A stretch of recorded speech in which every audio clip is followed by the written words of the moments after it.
আমি ভালো আছি, তুই কেমন আছিস? আলহামদুলিল্লাহ।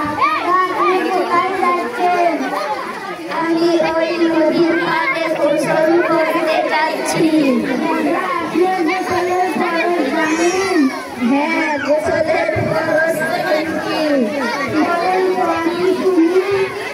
1 নম্বরে গরম পানি, 2 নম্বরে সাবানদানি, 3 নম্বরে লুঙ্গি গামছা।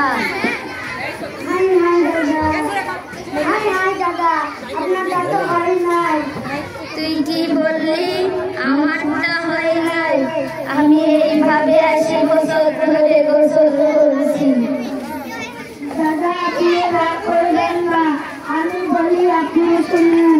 ঠিক আছে, তুই বল, আমি শুনি।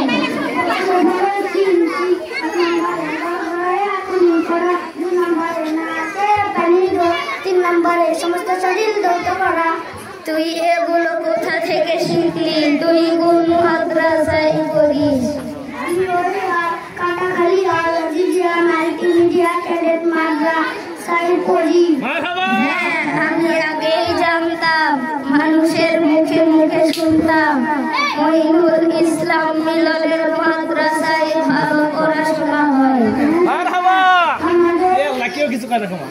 শিক্ষকরা আমাদের খুব মেহনত করে। আমার 2টা নাতনি আছে, আমি এখানে ভর্তি করব। হ্যাঁ দাদা, নিয়ে আসেন, আমি আমার পরিচালকের সাথে যোগাযোগ করব। তুই আমার জন্য দোয়া করিস। আচ্ছা দাদা, আপনি আমার জন্য দোয়া করেন। আসসালামু আলাইকুম।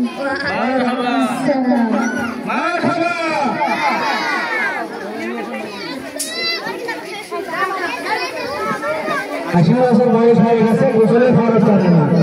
এরকম লোক আছে না? নাই? কি বল আছে?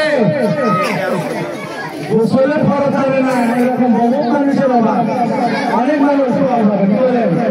কিন্তু গোসলের খরচ করে এরকম মানুষ পাওয়া খুবই টাফ ব্যাপার। এই জন্যই গোসলটা আমাদের সবাই করতে হয়। গোসলের খরচের, গোসলের নিয়ম কানুন জানা খুবই দরকার।